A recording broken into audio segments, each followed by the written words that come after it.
Welcome to Oakle's channel. Thanks for watching today. Nintendo Switch 2 has been out for a little over a month at this point, and Nintendo has claimed they have addressed the battery life issues for the system because when I tested on Mario Kart World at launch, it lasted for 2 hours and 28 minutes, which was a little bit on the disappointing side to not even make it at 2.5 hours. I mean, most players were expecting to at least have a 3-hour battery life for the system, but regardless, Nintendo did address the problem. They said let the battery die all the way down to 0, then recharge it all the way back up. That happened a couple times to basically reset the battery. I did that. They also said to change the settings down to a 90% to be the full charge and let it have that setting for a while. I did that as well. They also said to keep up with all the current firmware on the system. I have also done that. So I've done all of the Nintendo recommendations to have the battery life to be the absolute max. And I thought, what better way to test out the new battery life than with the new first-party Nintendo game, Donkey Kong Bananza, and see if the battery life has indeed improved over the last month with all of their helpful tips and hints and strategies that they put forth.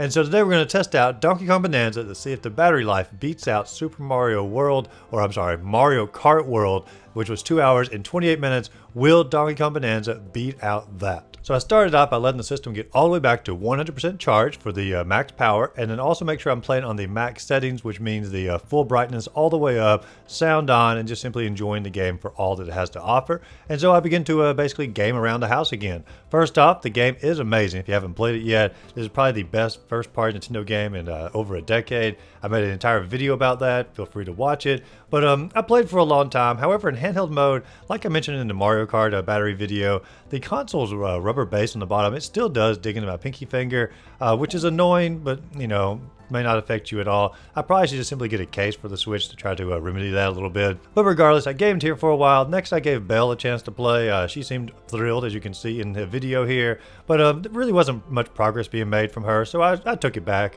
I went outside, enjoyed the sunshine for a bit, and I will say, like, the brightness setting on the screen really looks great in the sunlight. Doesn't look washed out at all like a lot of consoles would in these type of settings. Came back inside, you know, I gave Lalo a chance to go at it since, you know, I didn't want to get jealous of Belle's playtime. But sadly, Lalo was making the exact same amount of progress as Belle, so I had to take it back for the purposes of this video. And for the final little bit, I went back into the best way to play the system, at least in my opinion, which is tabletop mode.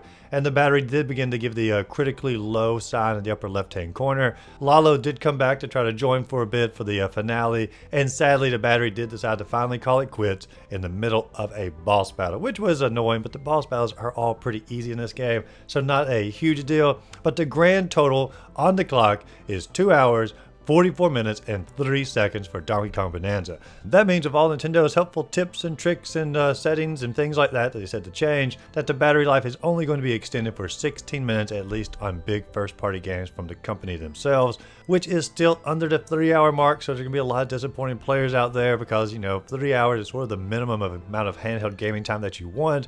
But at the same time, this is max settings. You put it in airplane mode, try some of the lower brightness, things like that. You can probably push it over the 3-hour mark. But if you want max settings of everything the system has to offer, it is still running under 3 hours at this point. So what do you think? Is 2 hours and 44 minutes a good battery life in your opinion? Let me know in the comments down below. If you enjoyed the video, be sure to like and subscribe to the channel. Check out my other videos listed up above, and go out there, find a great game to play. Simply have a great rest of the day.